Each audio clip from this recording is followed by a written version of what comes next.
دادگاه عالی تاجیکستان عبدالخلیل خالقزاده مؤلف کتاب حوادث روزگار من را به 9 سال از آزادی محروم کرده است. در این باره روز 7 مارس سال 2024 شعبه اطلاعاتی دادگاه عالی در پاسخ به درخواست خبرگزاری آزیا پلوس اطلاع داده است. قبلا منابع غیر رسمی خبر داده بودند که دادگاه عالی روز 22 فوریه سال 2024 مؤلف کتاب حوادث روزگار من عبدالخلیل خالقزاده،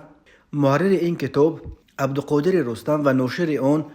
مدیر نشریات ارگراف سهراب رجبزاده را بر اساس قسم دوم ماده 189 کودکس جنایتی تاجیکستان به برانگیختن کینه و عداوت اجتماعی از جانب گروه شخصان گناهکار شناخته عبدالخلیل خالقزاده را به 6 سال و 6 ماه زندان، عبدالقادر رستم را به 4 سال و 6 ماه زندان و سهراب رجبزاده را به 1 سال زندان محکوم کرد. شعبه اطلاعاتی دادگاه عالی تاجیکستان در پاسخش به آزیا پلوس نوشته است که خالقزاده نه فقط با ماده 189 بلکه همچنین بر اساس ماده 289 قسم 2 کودکس جنایتی تاجیکستان به قاچاق به مقدار زیاد گناهکار دانسته شده نسبت به او جزای نهایی در نمود محروم ساختن از آزادی به مهلت 9 سال و جریمه به اندازه 1200 نشان دهنده برای حسابها برابر به 76800 سامانی تعیین کرده شده است. حکم را کلیه دادگاهی عاید به پرونده های جنایتی دادگاه عالی روز 22 فوریه سال 2024 صادر کرده است. بر اساس حکم دادگاه بر رستم عبدالقادر بر اساس ماده 189 قسم 2 جزای محروم ساختن از آزادی به مهلت 4 سال و 6 ماه تعیین کرده شده است. رجبزاده سهراب طاهر به 1 سال زندان محکوم شده است، ولی نه بر اساس قسم دوم ماده 189 بلکه با ماده 295 قسم 1 سوء استفاده از وکالت از جانب کارمندان مؤسسه های تجارتی و مؤسسه های دیگر. پرونده کتاب خالقزاده یکی از پرسر و صداترین پرونده های وقت آخر در تاجیکستان به شمار رفته در جامعه سر و صدای زیاده به وجود آورد. این پرونده را دادستانی کل تاجیکستان ماه آگوست سال 2023 آغاز کرد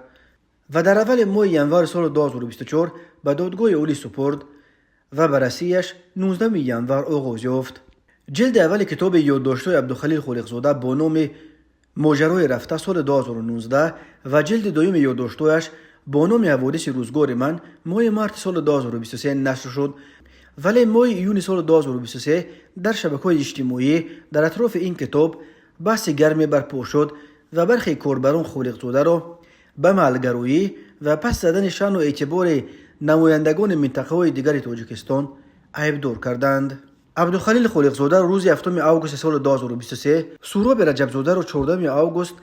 و عبدالقادر رستم 31 آگوست دستگیر شدند. یوسف رحمان دادستان کل تاجیکستان روز 15 آگوست در نشست خبریش گفت که فرمان بازداشت عبدالخلیل خالقزاده را شخصا خود او داده است. اما منتقدان و مخالفین حکومت پرونده کتاب حوادث روزگار من را حمله بی‌پرده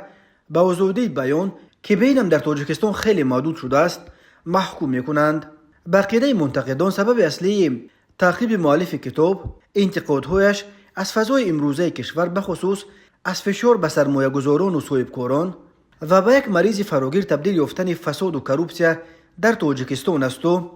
قصه اون جوانزن تنها یک بهانه شد.